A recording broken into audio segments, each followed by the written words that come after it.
As the theft was committed at night, I conclude that the thief hid himself behind the draft screen and waited until he was alone in the room. Strange, there aren't any prints, yet I'm sure that the thief hid here.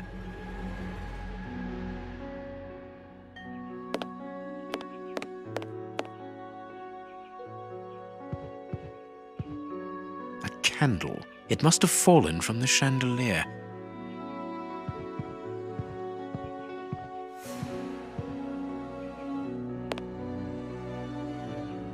All the windows are locked. All the windows.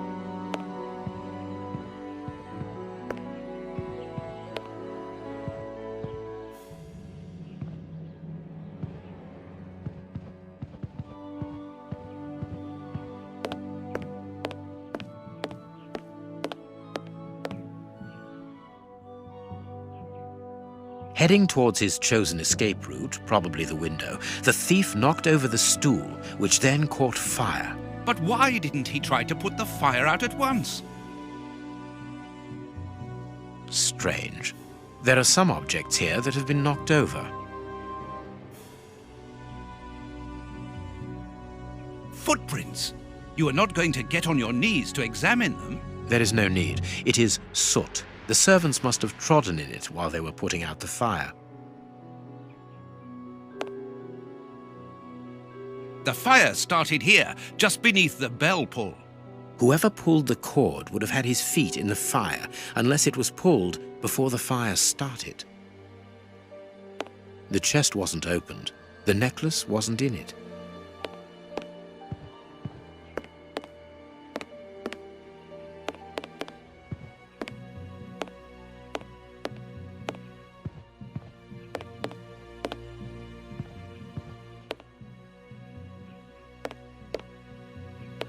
When the servants arrived at the door, having been alerted by the bell, they saw evidence of the theft and the fire, but they didn't see the thief.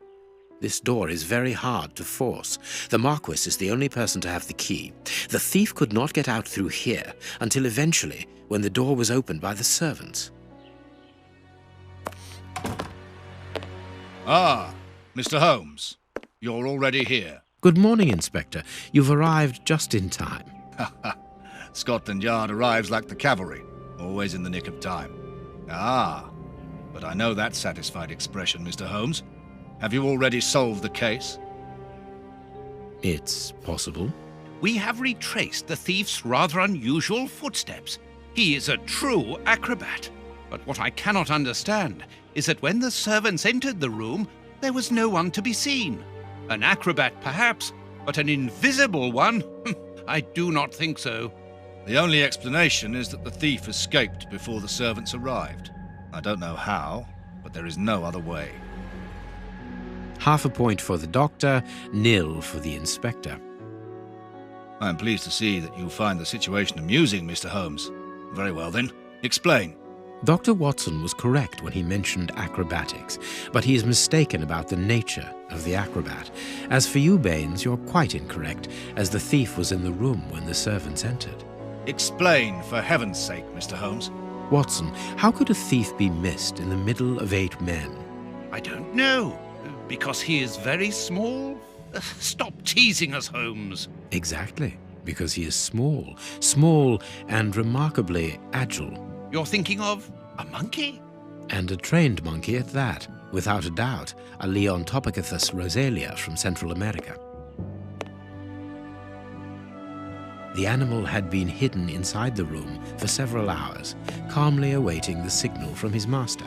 Once night had fallen and the room was empty, a high-frequency whistle alerted the monkey that it was time to begin the procedure for which he had been trained. The monkey emerged from his hiding place and used the point of a diamond to open the glass cabinet and steal the necklace. He headed across to the window by the chimney, but knocked over the stool, which in turn knocked aside the fire guard and started the fire. The frightened monkey jumped from the chimney by swinging from the bell pull, thus alerting the house servants. He then went to the window and began to use his diamond to cut a hole, but was interrupted by the staff trying to gain entry via the door, and he panicked again. He ran across the piano, scattering the music scores onto the floor before hiding inside the chandelier, knocking over a candle. Finally, the servants and the Marquis entered the room, leaving the door open while they put out the fire. It was during the confusion that our agile little thief made his escape through the doorway. As simple as that. A brilliant explanation. Bravo, Holmes. And the necklace? I can see it from here, my friends. It's right in front of us. We have searched the room from top to bottom, Holmes. How were we unable to find it? Because we paid insufficient attention to the only victim of this affair. What victim? No one is dead? Yes, Watson. A poor goldfish whose destiny was to die, crushed by one of the most precious necklaces in England. The aquarium is just beneath the chandelier. I understand. The little monkey had likely hung the necklace around its neck and lost it when he leapt from the chandelier. The jewels fell into the aquarium, where they remain now.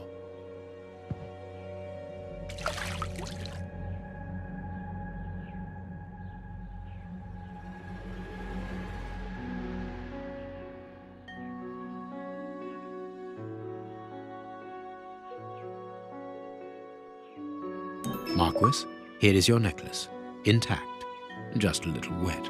Mr. Holmes, this brilliant demonstration does credit to your reputation. Thank you so much, Marquis. Do you wish to verify the authenticity of your jewel? No, I recognize it. I have spent many hours admiring it, you know. Good. I will return it to its box and... Inspector, a bank has just been held up. You must follow me at once. Orders of Scotland Yard. What times? Sirs, duty calls. My regards, Marquis. And well done again, Mr. Holmes. in its box. We've lost enough time here. Let's go home, Watson. Ah, very well, as you wish. A good day to you, Marquis. With pleasure, gentlemen. And once again, thank you.